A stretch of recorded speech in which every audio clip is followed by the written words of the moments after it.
this attack has been carried out. Devika. Yes, I'll come back to you in just a moment, sir. We have some more breaking news coming in. Other footage of the New Orleans attack shows that the driver intentionally moved towards the footpath, trying to run over as many people as possible on the Bourbon Street. These are of course latest visuals that have also come in of another CCTV from another angle. There you see it, the white Ford truck that was rented by the attacker, and how all the pedestrians in this particular case were able to move quickly to safety. But Joyita Basu, bringing you into the conversation, the fact that an ISIS flag was found, and here's a person who's definitely trying to run over as many people as possible. He clearly knew that he's not going to make it alive out of this entire situation.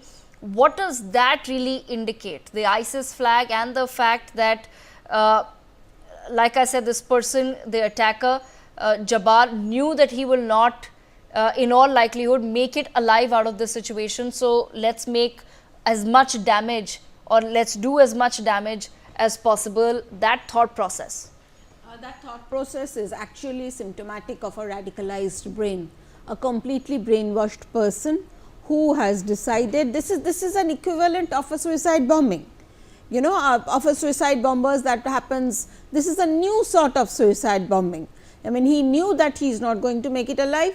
Let me kill as many people as possible. The intention was killing, and that's what exactly he has done. I think the death toll is right now 15. The very fact that, you know, he did it in such a high profile manner in front of the cameras when there were so many people gathered there, celebrations going on. He knew he did it for impact. He did it because of his ideology. He did it primarily because of he is totally radicalized. No, and in this context, you see, what is absolutely reprehensible is that the FBI initially, that particular FBI spokeswoman, now her video has gone viral on social media now, she went on to say it is not a terrorist attack. So, what exactly is this? Here is a man driving his car. I mean, you can make out from that he is just going, he is there to kill. So, what exactly is this? And the thing is, you see, the problem I will tell you that is happening in the US, and that has happened in the US over the past, I would say, almost a decade or more. If you look at the discourse that has developed in the US, I would say post 9/11 in fact. Now, you know, when it comes to Islamist terrorism, because there was a reaction to what happened in 9/11, there huge attempts have been made, primarily I would say because of lobbying from the Arab Muslim world, to basically not let people say anything bad about Islamist terrorism. Anything you say against these people, these extremists, you get branded as an Islamophobe.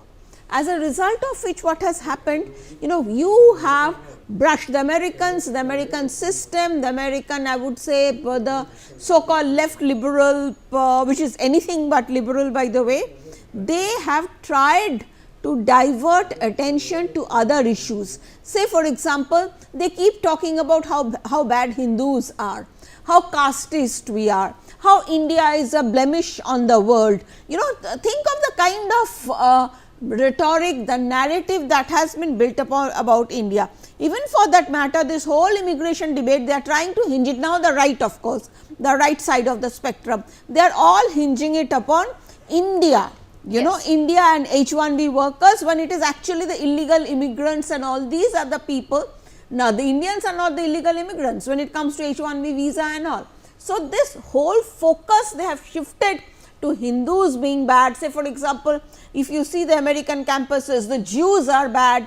Okay, this anti-Semitism, this anti-Hinduism, you see the caste related legislation that they have been trying to pass and all.